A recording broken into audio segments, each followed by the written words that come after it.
أعوذ بالله من الشيطان اللعين الرجيم. بسم الله الرحمن الرحيم.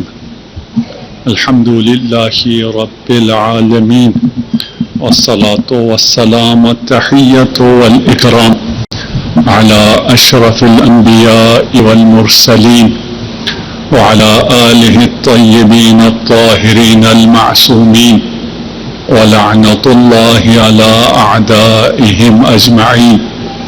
أما بعد، فقال الله تبارك وتعالى: يا أيها الذين آمنوا اتقوا الله وكونوا مع الصادقين. صلوات.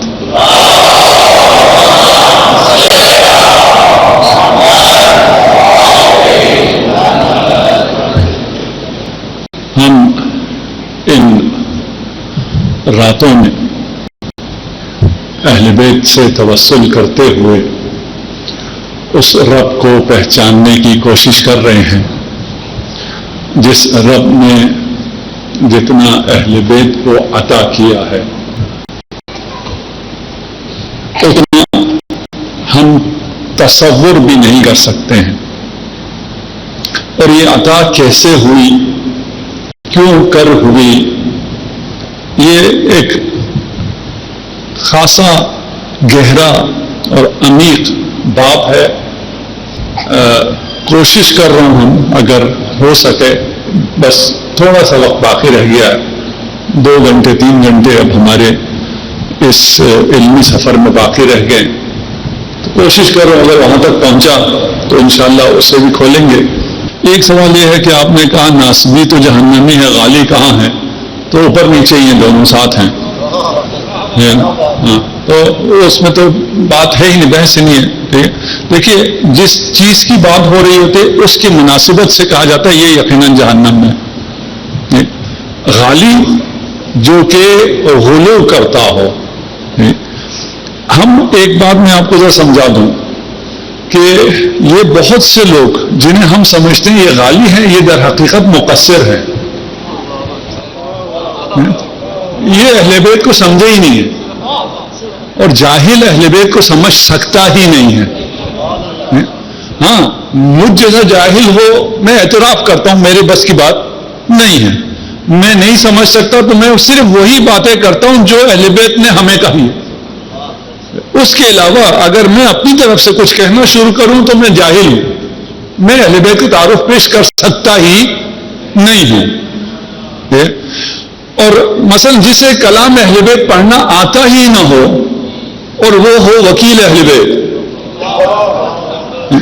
یہ تو نہیں ہو سکتا. اور اگر میں کسی ترجمے سے پڑھ رہا ہوں تو یہ میں اہل بیت کو نہیں پڑھ رہا ہوں، اس مترجم کے کلام کو پڑھ رہا ہوں.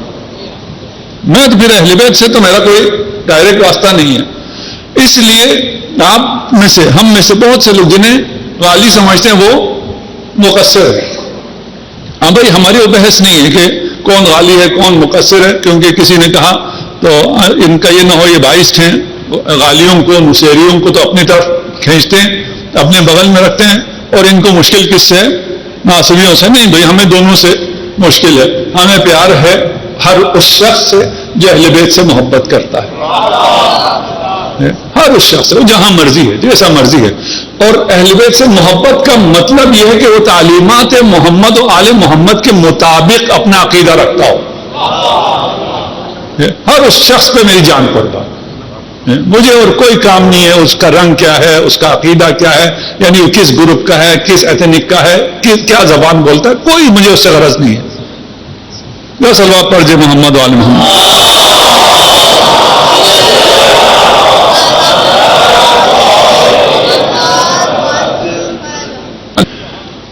تمحیص کی بات ہو رہی تھی.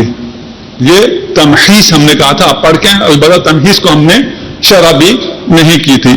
سینٹریفیوج اگر آپ کو پتا ہو، ابھی جو زیادہ تر مشکل ہے ایران پہ، اب تو وہ مشکل ختم ہو گئی، وہ یہی تھا کہ یہ جو یورینیم سینٹریفیوژن ہے یہ کتنا ہو سکتا ہے کتنا نہیں ہو سکتا. ویسی سینٹریفیوج بہت آسان سا ہے. آپ اگر سرچ کریں کسی بھی چیز کو خوب گھمائیں تو اس میں جو اجزاء ہیں وہ الگ الگ ہو جاتے ہیں. پانی اگر آلودہ ہو تو اس کو کسی مشین میں خوب گھمائیں تو گن نیچے رہ جاتا ہے، پانی صاف ہو کے اوپر رہ جاتا ہے. انسانوں کو بھی پاک کرنے کے لیے خدا خوب گھماتا ہے.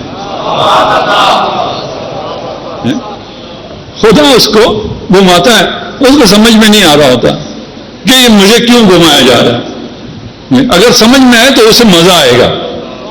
ایک ہی چیز ہے, اگر سمجھ میں آئے مزہ آتا ہے, سمجھ میں نہ آئے پریشان ہوتا ہے. اور وہ جب خدا نے گھمانا ہے تو آپ نے گھومنا ہے. اگر آپ اس کے ساتھ گھومیں تو مزہ آئے گا, اگر آپ رکنا چاہ رہے ہوں اور وہ گھما رہا ہو تو اذیت ہوگی. سیدھی سی بات ہے. آپ بھی مریض ہوئے ہیں, میں بھی مریض ہوں, آپ بھی آئندہ مریض ہوں گے, میں بھی آئندہ مریض ہوں گے. تو انسان ہے تو چلتا رہتا ہے. علاج بھی ہمیں کرنا پڑتا ہے. علاج کو انجوائے کریں, مزہ آتا ہے, کچھ بھی نہیں ہوتا. اگر فکر میں رہیں, درد ہو رہا ہے, آئندہ کیا ہوگا, پتہ نہیں کیا کیا سوچتے رہیں, تو علاج کا اور درد کا اور انجیکشن کا, آپریشن کا درد اتنا نہیں ہوتا جتنا انسان ذہنی طور پر کرب برداشت کرتا. ایسا ہے نہیں. اچھا, میں ابھی اتنے آپ لوگ ہیں, میں آپ لوگوں کو وقت ضائع نہیں کرنا چاہتا. میری بہت سے آپریشن ہوئے ہیں. اس میں میں ڈاکٹر سے ابھی بھی کہتا ہوں, سو بھی کہتا تھا کہ میں بالکل درد پروف ہوں, مجھے درد ہوتا ہی نہیں ہے. لوگ بھی اگر پریشان ہوتے ہیں نا کہ ادھر درد ہو ادھر درد ہو رہا ہے, ابھی میرے درد ہو رہا ہے, اس کو میں کہتا ہوں مجھے پتہ نہیں ہے کہاں سے کیا ہو رہا ہے, اس لیے بتانے کے لیے میں بتاتا ہوں درد ہو رہا ہے.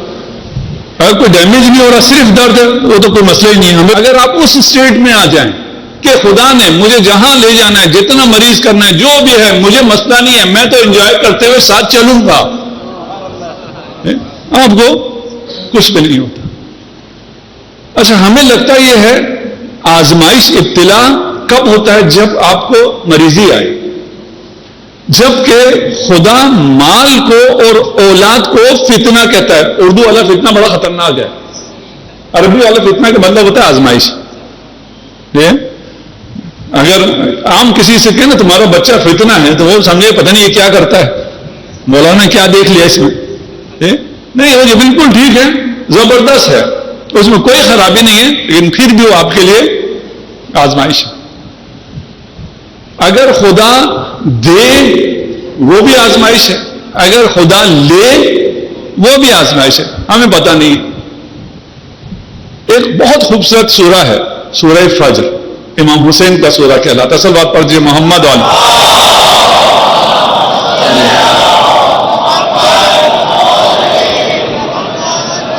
اچھا, ہم نے بہت سوروں کی تفسیر کی ہے, لیکن جو مزہ اس سورے کی تفسیر میں مجھے شخصاً آیا ہے, مجھے کہیں اور نہیں آتا.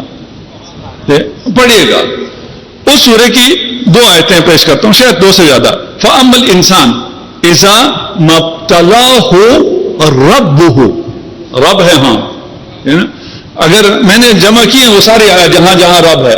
اب آپ کے ساتھ سب تو ڈسکس نہیں کر سکتا. اللہ اس کو مبتلا کرتا ہے. کس طرح مبتلا کرتا ہے؟ فَأَكْرَمَهُ وَنَعَّمَهُ, اس کو عزت دیتا ہے, اس کو مال دیتا ہے, اس کو نعمتیں دیتا ہے. فَيَقُولُ رَبِّي أَكْرَمَنِ, وہ کیا سمجھتا ہے؟ وہ کہتا ہے خدا نے مجھے بہت عزت دی ہے. وَأَمَّا إِذَا مَبْتَلَاهُ, لیکن اگر اسے آزمائش کرے, ابتلا اس کو ہو جائے, فَقَدَرَ عَلَيْهِ رِزْقُهُ, آزمائش اب کیا ہے؟ اب نعمت چھین کے ہے, رزق کو کم کر کے. فَيَقُولُ رَبِّي أَهَانَنِ, وہ کہتا ہے رب نے میری اہانت کی.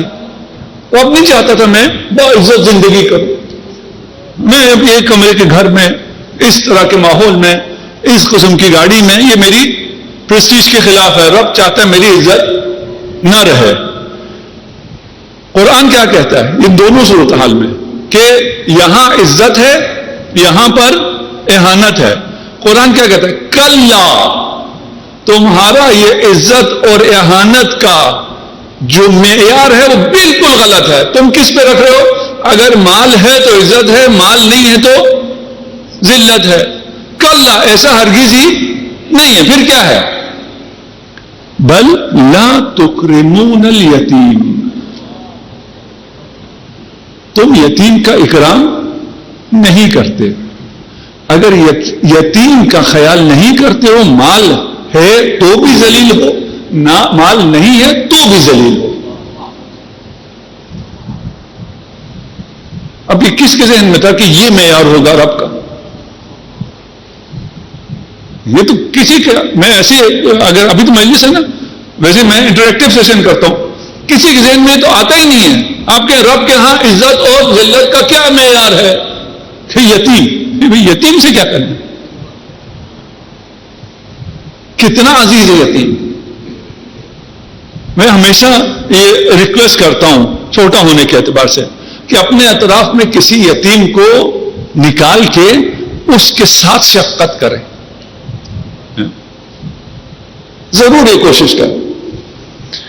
وَلَا تَحَاضُونَ عَلَى طَعَامِ الْمِسْكِينِ، یتیم اور مسکین ہمارے حساب سے عزت اور ذلت کا، بڑائی کا، ترقی کا یتیم اور مسکین سے کوئی تعلق ہی نہیں ہے، بلکہ ان سے دور ہوں تو ہم عزت دار ہیں. مسکین کے ساتھ ہم بیٹھ کے کھانا کھانے کے لیے تیار نہیں.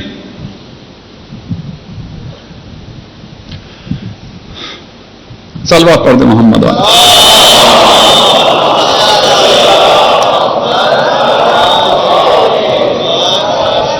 ان یمسسکم قرح فقد مس القوم قرح مثلہ. اگر آج آپ کو کوئی تکلیف پہنچی ہے تو کل دوسرے کو پہنچی ہے. اپنی تکلیف آپ کو نظر آ رہی ہے، دوسرے کی تکلیف آپ کو نظر نہیں آ رہی. یہ آیت نہیں کہہ رہی. ہم میں سے بہت سے لوگ ایسے ہیں دوسرے کو تکلیف پہنچا رہے ہوتے ہیں، وہ نظر نہیں آتی. اپنے کو تکلیف ہو جائے بہت نظر آتی. یہ ٹیکسی ڈرائیور میں نے یہاں کم دیکھا ہے، باہر کچھ ملکوں میں، ملک کا نام میں نہیں لیتا، خود ہر قسم کی خلاف ورزی کرتے ہیں. کوئی دوسرا ڈرائیور ان کے سامنے خلاف ورزی کرے تو ہارن پہ ہاتھ رکھتے ہیں، ہٹاتے نہیں. میں نے کیا ہو بھائی؟ کہتے دیکھا نہیں اس نے خلاف ورزی کی. میں نے کہا تم صبح سے کیا کر رہے ہو؟ یا تو آدمی کوئی خلاف ورزی نہ کرے پھر بھی بات ہے. نقص اپنے میں برداشت ہے، دوسرے میں برداشت نہیں ہے. آپ پہ کوئی مصیبت آئی ہے، کل کسی اور پہ بھی آئے گی. قوم کے لحاظ سے بھی بات کریں یا فرد کے لحاظ سے ہی بات کریں.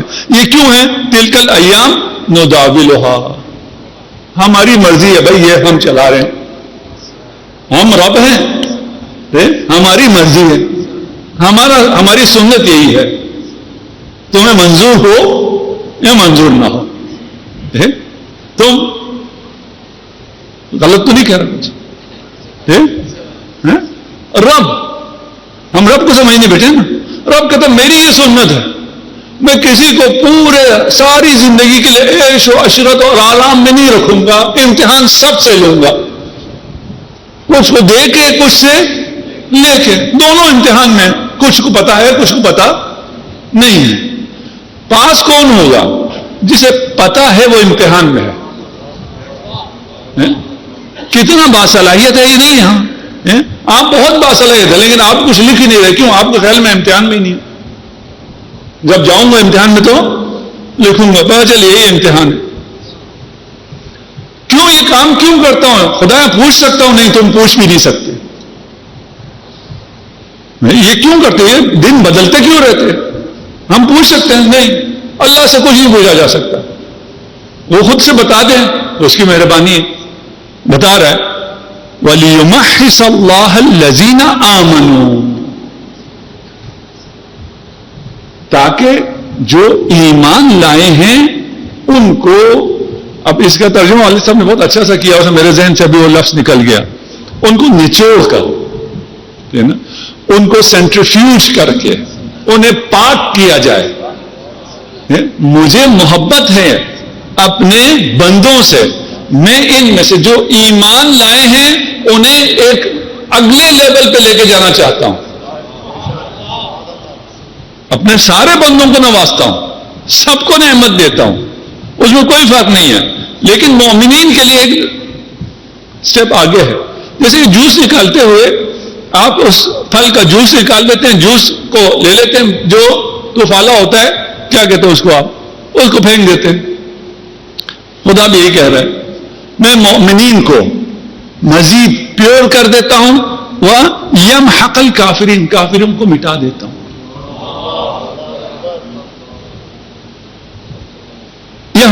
آ رہا ہوتا ہے. ہمیں سمجھ میں نہیں آ رہا, وہ اللہ سمجھ میں نہیں آتا. کیوں سمجھ میں نہیں آتا؟ ہم بہت چھوٹی سی ایک ہم شارٹ دیکھ رہے ہیں, اسکرین جو پلے ہے بڑا سا, اس کا ایک چھوٹا سا پلے دیکھ رہے ہیں. لیکن اللہ کے پاس بہت بڑا ٹائم ہے, مشکل کوئی نہیں نا, وہاں تو ٹائم کا تصور ہی نہیں ہے. یہ بیچارے ایتھیسٹ کہتے ہیں اللہ کے پاس ٹائم کب تھا؟ ٹائم سے پہلے اس کائنات کو خلق کرنے کا. اللہ نے ٹائم کو خلق کیا ہے, ٹائم مخلوق ہے. جس نے ٹائم خلق کیا اس کے لیے اس کے پاس ٹائم خلق کرنے کا ٹائم نہیں تھا. یہ حماقت ہے. اللہ, یہ تین چیزیں, تین الفاظ اس میں. ایک مداولھا, ہم اس کو گھماتے رہتے ہیں, تبدیل کرتے رہتے ہیں, کبھی اسے دیتے ہیں کبھی تمہیں دیتے ہیں. ایک تمحیص, ترقی دینا. آپ کو جس طرح سونے کو آگ میں ڈال کر مزید کیا کیا جاتا ہے, کندن کیا جاتا ہے, پیور کیا جاتا ہے, اس کو ایسا کیا جاتا ہے تاکہ وہ بکے. اور جو کثافت ہے, جو ناپاکی ہے, جو کچرا ہے, وہ کیا ہوتا ہے؟ اس کو ویسٹ کر دیتے. کافر محق ہو جاتا ہے, مومن بلند ہو جاتا ہے. اس کے لیے ان ایام کو ہم گھماتے رہتے ہیں. اگر یہ سمجھ میں آئے تو پھر کیا ہوگا؟ اگر میں کسی مشکل میں ہوں تو میں یہ نہیں سمجھوں گا میں تھرون اوے ہوں, اللہ کو تو میں چاہیے نہیں تھا, رب کو میری کوئی پرواہ ہی نہیں ہے. نہیں بھائی, تم پیوریفائڈ ہو رہے ہو, تم تھرو اوے نہیں ہوئے ہو, تمہیں پھینکا نہیں گیا ہے, تمہیں گھمایا جا رہا ہے. تھوڑی دیر گھوم جاؤ, خوشی خوشی جھومو. بھائی دیکھیے, میں نے کل بھی کہا تھا, وہ جو اولمپک میں جا رہے ہیں, پتہ نہیں جہاں بھی جا رہا ہے, اس سے کسی کو اس میں ترس نہیں آتا کہ اتنی مشقت. یار ان باقی سب جا رہے ہیں, تفریح بھی کر رہے ہیں, سو بھی رہے ہیں, اور خوب مرغن چیزیں کھا بھی رہے ہیں, یہ کچھ بھی نہیں. کیوں؟ اس گولڈ میڈل کے لیے جو اسے قریب کو ملنا ہی نہیں ہے. ہزاروں لوگ آتے ہیں, ان میں سے کس کو ملتا ہے؟ لاکھوں لوگ یہ محنت کرتے ہیں, ان میں سے ایک کو گولڈ میڈل ملتا ہے, باقی سب کو دو بھی نہیں ملتا. پھر بھی آپ اس کو اپریشیٹ کرتے ہیں. بس آپ کے اگر حالات بدلیں تو آپ یہ نہ سمجھیں ایک رینڈم تاریخ ہے, ہسٹری میں رینڈم چلتا رہتا ہے, کبھی یہ اوپر کبھی وہ اوپر. نہیں, یہ کوئی رینڈم تاریخ نہیں ہے, یہ ڈیوائن سینٹریفیوژن ہے. ایک خدا کی سنت ہی یہی ہے. اور یہ جو سنت ہے یہ صرف ہمارے لیے ہے نہیں, انبیاء کے لیے بھی ہے. تلک الرسل فضلنا بعضهم على بعض. کس طرح بعضهم على بعض کیا ہے؟ تفضیل کیا ہے, فضیلت دی ہے. سینٹریفیوژن کے بعد, ابتلا کے بعد. ان اللہ اصطفى آدم ونوح وآل ابراہیم وآل عمران علی العالمین. یہ جو سینٹریفیوژن ہے, تمحیص ہے, یہ پہلے جو آدم سے شروع ہو گئی ہے. اور اس سینٹریفیوژن کے ذریعے, تمحیص لفظ آسان ہے اگر آپ کو وہ ابھی سمجھ میں آ گیا ہو, اس تمحیص کے ذریعے بشر ترقی کر رہا ہے. آدم سے شروع ہوا, اس زمانے کے انسانوں کے لیے کوئی شریعت نہیں تھی, نوح تک آیا, نوح سے شریعت شروع ہوئی, اس کے بعد ابراہیم آل عمران, اور پھر رسالت مآب پہ آ کے بشریت کیا ہو گئی؟ بالغ ہو گئی. اب یہ جو سینٹریفیوژن ہے, یہ تمحیص ہے, یہ رسول خدا تک پہنچنے کے بعد, ابھی دنیا باقی ہے, یہاں پہنچنے کے بعد ختم ہو جائے, سے لے کے رسول خدا تک پہنچا تھا, اس کے بعد یہ ختم ہو جائے اور آسمان سے آپ کا تعلق ختم ہو جائے, اور ان پاک ہستیوں سے بھی آپ کا تعلق ختم ہو جائے, یہ ممکن ہے؟ اگر ایسا ہوتا تو پھر یہ جو دین وین کی باتیں, یہ سب قصے پاری نہ ہوتی کہ بھئی یہ سب کیوں ہوا تھا. اتنے انبیاء پہ یہ آزمائشیں کیوں آئی تھی؟ یہ رسول خدا تک پہنچا کے یہ اذبتلا ابراہیم ربو، دوبارہ رب ہے، رب ابراہیم کو کیا کر رہا ہے؟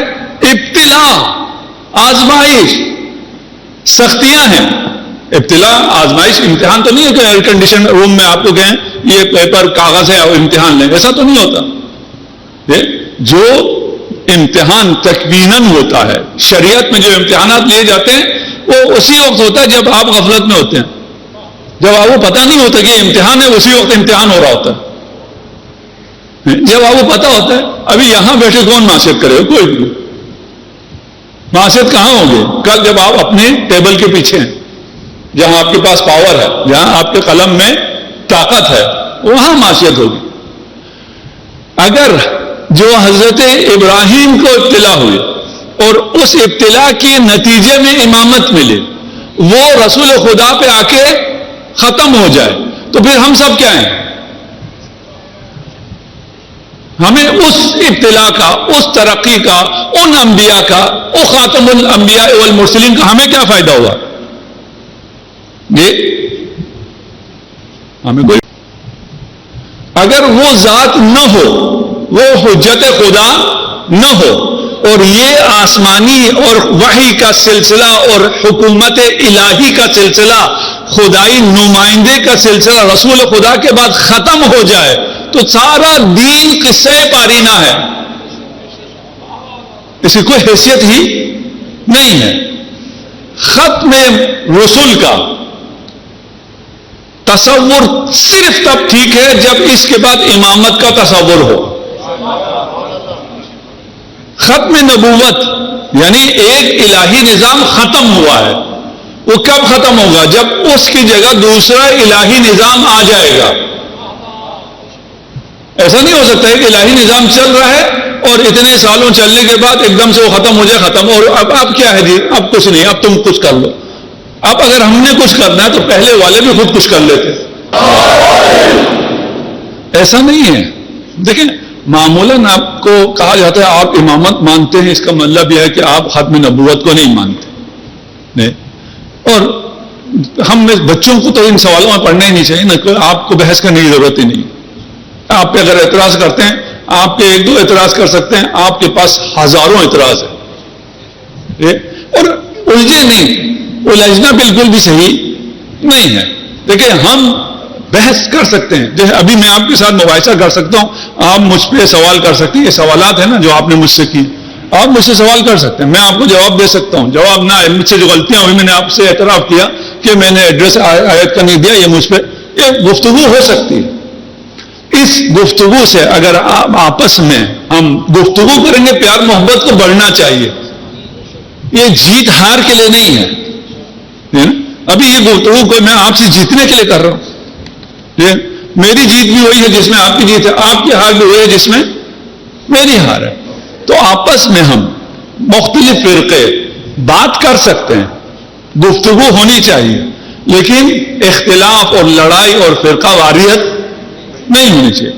اگر کوئی بھی فرقہ واریت کے لیے کام کرتا ہے وہ استعمار کا ایجنٹ ہے، اس کے پیچھے آپ نہیں جائیں، آپ نہ دیکھیں، اور اس کی کوئی ہسٹری دیکھنے کی ضرورت ہی نہیں ہے۔ وہ فرقہ واریت کے لیے کام کر رہا ہے، اس کا مطلب ہے وہ ایجنٹ ہے۔ ہاں، اس کا مطلب یہ بھی نہیں ہے کہ کوئی صحیح مکتب بھی پیش بھی نہ کرے۔ بھائی آپ اپنا پیش کرو، ہم اپنا پیش کریں گے، بیٹھ کے بات کریں گے، جو صحیح ہوگا اس پہ آگے چلیں گے، اس میں کیا حرج ہے؟ ہم ادیان کی سطح پر بھی، میں جا کے روم میں، میں نے ویٹیکن میں ایک کانفرنس میں نے سب کے سامنے کہا، میں نے ہم سب کو مل کے چلنا چاہیے، اور وہ جو خدا کا تصور ہے ادیان کے پاس، وہ قابل دفاع نہیں ہے۔ ابھی ایتھیسٹ جو حملہ کر رہے ہیں وہ قابل دفاع نہیں ہے، مل کے بیٹھتے ہیں، کوئی اس خدا پہ متفق ہو جاتے ہیں جو قابل دفاع ہو، یہ تو کر سکتے ہیں۔ اس کے بعد وہ دعا ہوئی، وہ ادھر دعا کر رہے ہیں، یہ ادھر دعا کر رہے ہیں، ہر فرقہ جو ہے، ہر دین اپنے اپنے الگ دعا کر۔ میں نے کہا یار سب مل کے بیٹھو، ایک دعا بناتے ہیں جس میں سب کا اتفاق ہو، جس لینگویج میں سب کا اتفاق ہو، سب پکارتے اور آپ کو ہی رہے نا۔ آپ صرف چھوڑ دو فادر وادر کہنا، رب کو ہو، گاڈ کو ہو، سب اتفاق کرتے ہیں ایک دعا پہ، اس پہ سب مل کے وہ دعا کرتے ہیں. اچھا میرے دل میں کیا ہے جس کو جو میری زبان پہ وہاں نہیں آتا؟ سب مل کے اس خدا کو مانتے ہیں جسے سب مان سکتے ہیں، جس پہ کوئی اعتراض نہیں. وقت آ گیا اور دعا ہے رب سے کہ ہمارے جوان، ہمارے بچے بچیاں اس رب کی محبت کو درک کر سکیں. میری بہت سی کوتاہیاں ہیں. اتنا بڑا موضوع تھا، اتنا کریم رب تھا، اس کی اتنی اچھائیاں تھیں، میں نے کیا بیان کیا؟ مجھے اپنے آپ سے شرم آتی ہے کہ یہ کیا کر رہے ہو تم کر رہا ہے. چارہ نہیں.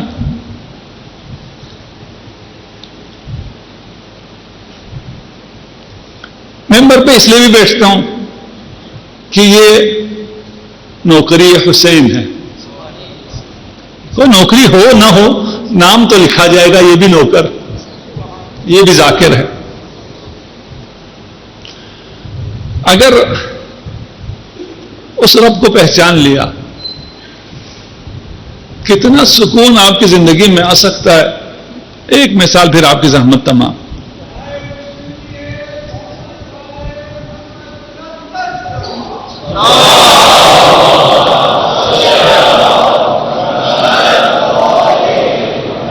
جنگ صفین ہے، لڑائی اتنی شدید ہے کہ سپاہیوں کے پاس کھانا کھانے کا بھی وقت نہیں ہے. نماز بھی گھوڑے کے اوپر پڑھی جا رہی ہے. اس وقت اب ایک آدمی کتنی دیر تک بغیر غذا کے لڑ سکتا ہے؟ کھانا بھی تو اس کو چاہیے. تو ہوتا کیا تھا، شہد کو پانی میں گھول کر سپاہیوں کو دیا جاتا تھا تاکہ وہ لڑتے لڑتے تھوڑا سا شہد لے لیں. ویسے بھی مٹھاس سے، میٹھے سے، خورما سے بھی انرجی فوراً بوسٹ ہو جاتی ہے. امیر المومنین کو ایک گلاس پانی کا شہد ملا ہوا دیا گیا. وہ جو کبھی شہد نہیں کھاتا تھا، شہد کھلاتا تھا، نانے جوی پہ جس کا گزارا تھا، وہ شہد والا پانی پیا. فرمایا طائف کا شہر ہے، شہد ہے. کتنے سکون میں تھا علی. جنگ میں تلوار چلاتے ہوئے کسی کو پتا چلے یہ شہد کہاں کا ہے.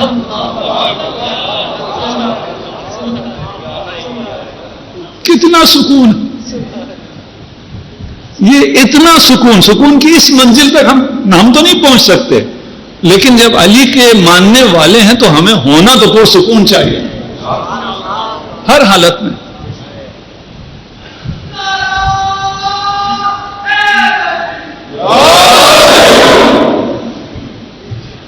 آج جس شہید کا ذکر کرنا ہے اس کی بہت سی انفرادیت ہے، بہت منفرد شہید ہے. ایک انفرادیت یہ ہے کہ کسی شہید نے امام سے اجازت مانگی ہو اور امام نے فوراً اجازت دی ہو، ایسا نہیں ہوا. لیکن جیسے ہی علی اکبر آئے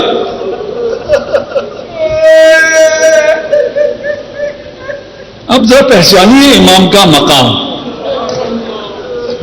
دیکھیں کتنا امام کس درجے پر ہے. جو امام کو سب سے زیادہ عزیز تھا اسے اتنا ہی جلدی اجازت دے دی.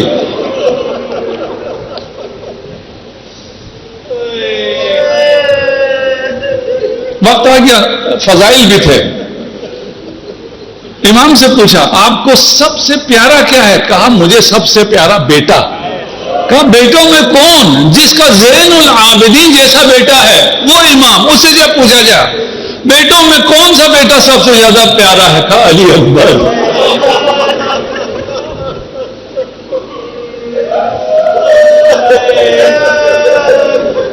وہ علی اکبر اذن جہاد کے لیے آتا ہے، فوراً اجازت دے دیتا. علماء پڑھتے ہیں کہ فرمایا کہ جاؤ جس نے پالا ہے اس سے اجازت لو.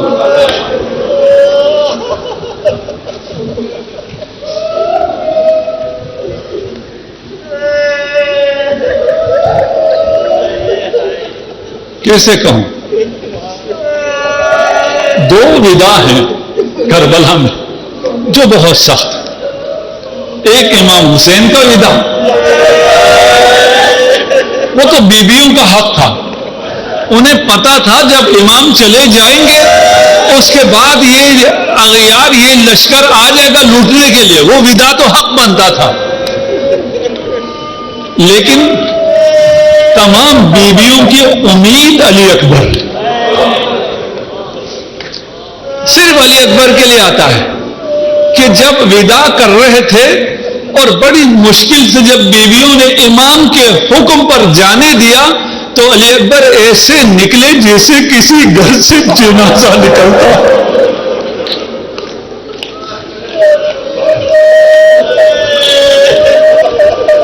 آخر ایسا کیا تھا علی اکبر میں؟ اس روئے زمین پر دو ہستیاں ہیں جنہیں ہم شکل پیغمبر کہا جاتا ہے. ایک امام زمانہ اور ایک علی اکبر.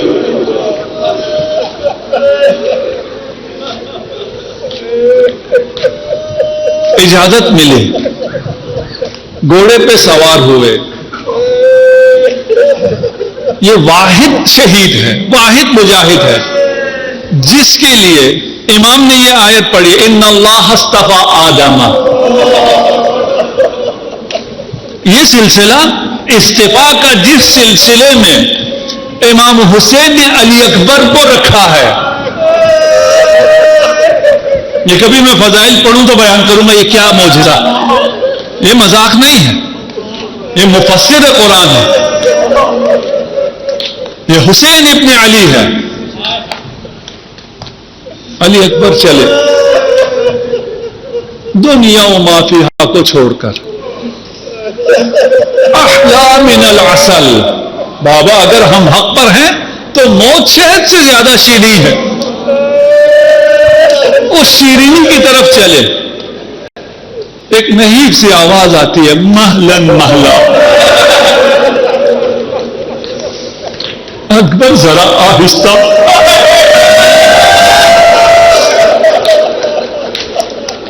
دیکھا حسین تشریف لا رہے ہیں. اجازت تو دے دیے لیکن اکبر سے دل جدا کرنا مشکل. کننا اذا اشتقنا الی النبی. جب ہمیں رسول خدا کا اشتیاق ہوتا تھا ہم علی اکبر کو دیکھتے تھے.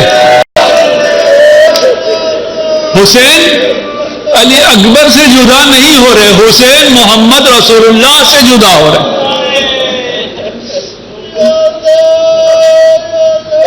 اکبر کی انفرادیت میں سے صرف اکبر ہے اس کائنات میں جس کے بارے میں حسین نے کہا ہے اللہم اشہد علی ہؤلاء القوم لقد برز الیہم غلام.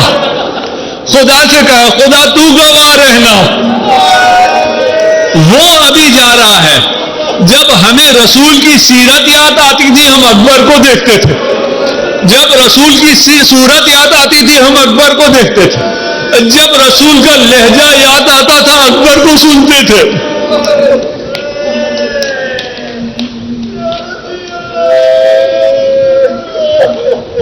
ایک حسرت بھری نگاہ سے اکبر کو دیکھا.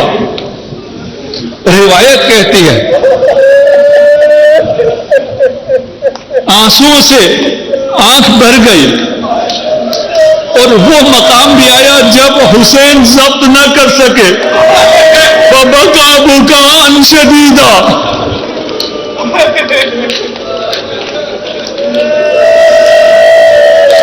اجرکم علی اللہ. اکبر سوئے مقتل چلے. یہ دن روز روز نہیں آتے، نہ جانے اگلے سال ہم ہوں گے یا نہیں ہوں گے۔ جو گریہ آج ہو سکتا ہے وہ پھر کبھی نہیں ہو سکتا۔ جو حسین کو آج اکبر کا پرسہ دے سکتے ہو وہ پھر نہیں دے سکتے، پھر اگلے سال یہ دے۔ اکبر داد شجاعت دے رہے ہیں، لشکر کو میمنہ سے شروع کرتے ہیں، میسرہ تک لشکر کو کاٹ دیتے ہیں، پھر میسرہ سے شروع کرتے ہیں، میمنہ تک کاٹ دیتے ہیں۔ انفرادیت میں ایک انفرادیت یہ بھی ہے کہ واحد مجاہد ہے جسے حسین ایک بلندی پر کھڑے ہو کر دیکھ رہے ہیں۔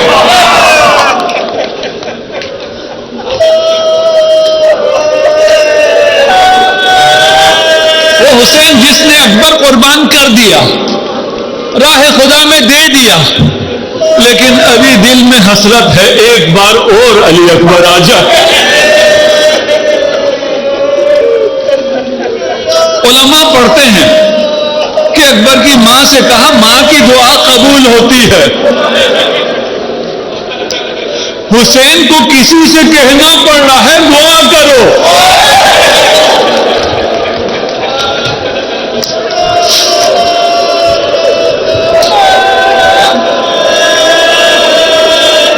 جب ماں نے دعا کی، حسین نے آمین کہا، اکبر واپس آئے۔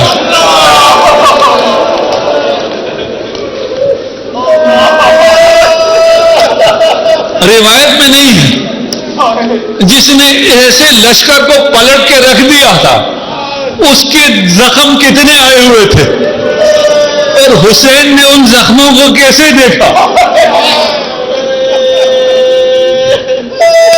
حسین اکبر کو دیکھ رہے ہیں۔ اکبر نے ایک سوال کیا، العطش قد قتلنی،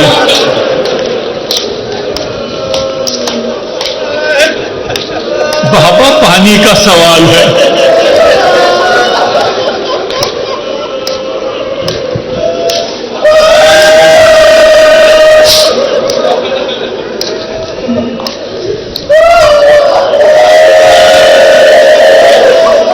بنیا ہاتھ لسانک، اپنی زبان دینا۔ بس آگے نہیں پڑھوں گا، آپ پہنچ گئے۔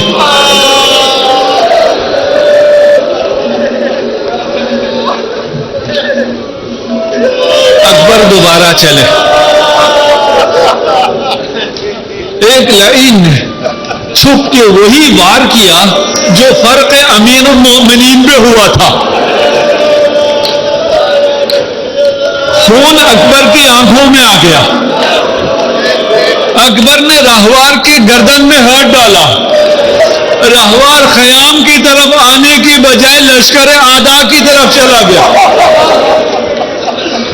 مقتل میں ہے، لشکر نے کھولنا شروع کیا تاکہ اکبر دل لشکر میں آ سکے۔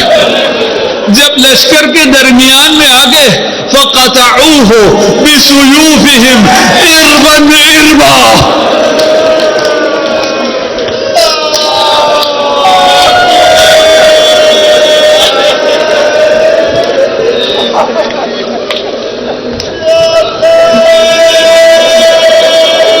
کیسے کہوں، کیسے کہوں،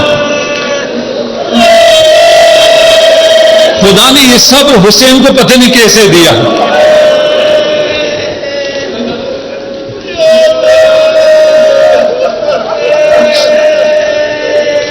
اکبر زمین کربلا پر آئے، خدا آپ کو کربلا کی زیارت نصیب فرمائے۔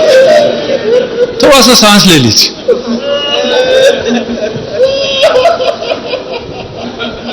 خدا آپ سب کو کربلا کی زیارت نصیب فرمائے۔ مخیم پتہ ہے آپ کو کہاں، مقام علی اکبر آپ کو پتہ ہے کہاں، جس نے جتنی دور گاڑی پارک کی ہے نا، یہاں سے وہاں تک،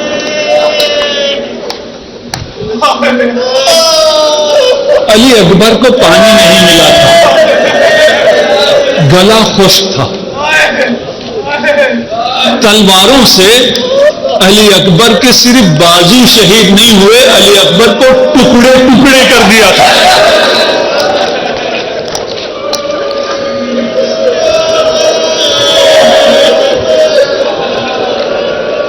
اس خشک گلے سے نہ جانے کیسے سلام کیا. السلام علیک یا ابتا، بابا آخری سلام قبول کیجیے.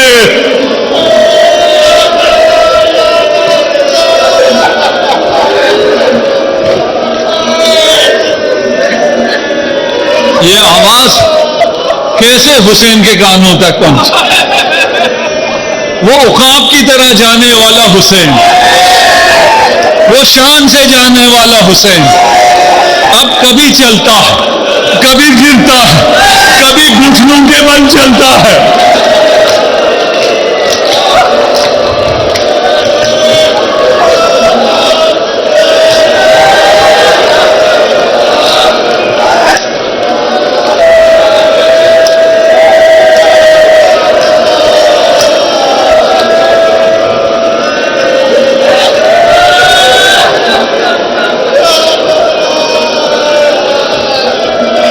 یا علی ثمرۃ عینی علی، ثمرۃ فؤادی علی، نور عینی علی، میری آنکھوں کی ٹھنڈک علی، میرے دل کا سکون علی.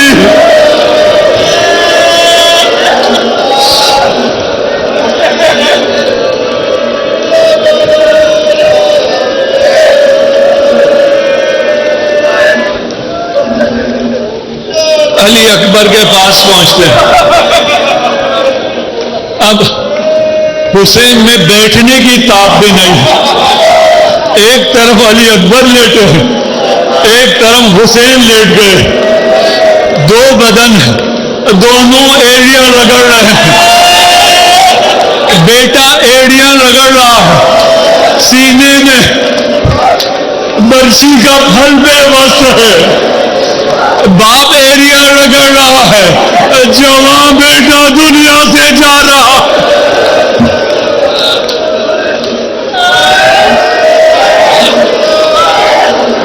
اجرکم اللہ.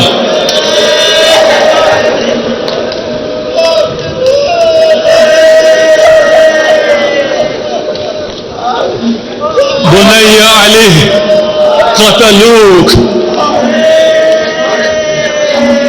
میرے علی کو قتل کر دیا. علی اکبر کی انفرادیت ہے. امام نے ان تمام حالات میں کسی کو بد دعا نہیں دی، لیکن قاتل علی اکبر کو بد دعا دی. خدا تیری نسل ختم کرے جس نے میری.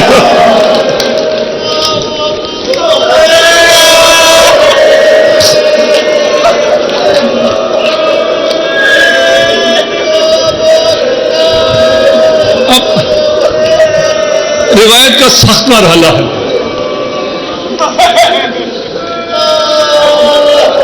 جو نہیں سن سکتے وہ نہ سنیں. میں آہستہ پڑھتا. سکینہ بنت حسین راویہ، نہ جانے سکینہ یہ منظر کیسے دیکھ رہی، کیسے دیکھ رہی ہے، کیسے برداشت کر رہی ہے. فرماتی ہیں ابھی یختنع و یشحق، بابا کی حالت ایسی ہو گئی کہ بابا کی سانس اکھڑ رہی تھی. بابا کچھ بولنا چاہتے تھے، آواز منہ سے نکل نہیں رہی تھی.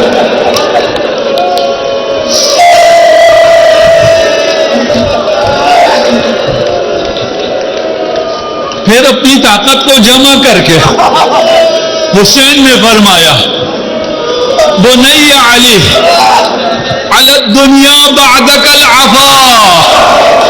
وہ حسین جس کے نور سے کائنات میں نور ہے، جس کی روشنی سے سارے کائنات میں روشنی ہے، وہ کہہ رہا ہے علی اکبر تیرے جانے کے بعد حسین پر دنیا تاریخ ہے.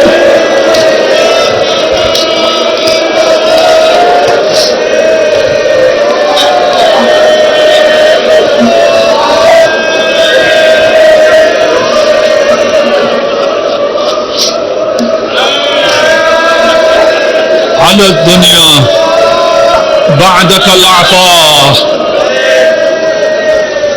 آپ کو اور مجھے اس جملے کا معنی پتہ ہی نہیں، ہم اس جملے کا معنی سمجھ ہی نہیں سکتے. اس جملے کا معنی زینب نے سمجھا. زینب نے دیکھا کہ جوان بیٹے کی موت سے حسین بھی دنیا چھوڑنا چاہ رہے ہیں. یہ پہلی بار ہے جب زینب نے خیام چھوڑا ہے.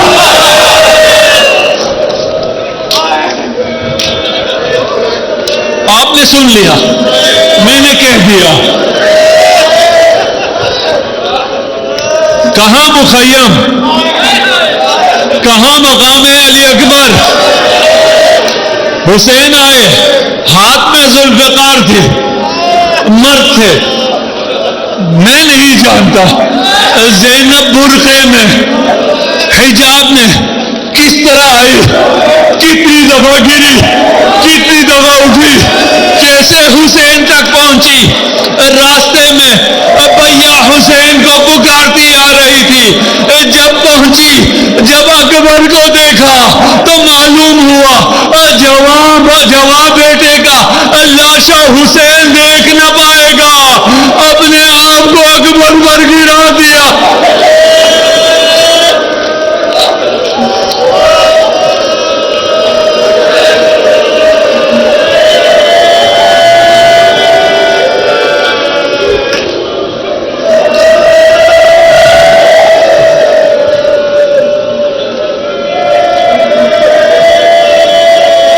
بس رحمت تم آپ لوگوں نے گریے کا حق ادا کر دیا.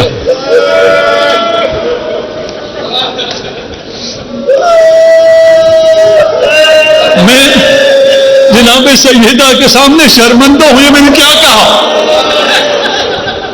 وہ مصیبت کہاں، یہ گریہ کہاں؟ بس یہ آخری جملے اگر برداشت کر سکے. جب حسین نے دیکھا زینب آئی ہے، فرمایا زینب تم تو جانتی ہو مجھے اکبر کتنا عزیز ہے، لیکن اکبر سے زیادہ مجھے تمہارا پردہ عزیز ہے. زینب واپس چلی جا. امام کا حکم تھا، زینب واپس چلی گئی. اب بوڑھا باپ ہے، جوان کا لاشا ہے. امام نے اٹھانے کی کوشش کی، جب نہ اٹھا سکے خیام کی طرف رخ کیا. کہا بنی ہاشم کے بچوں، حسین بھی مدد کو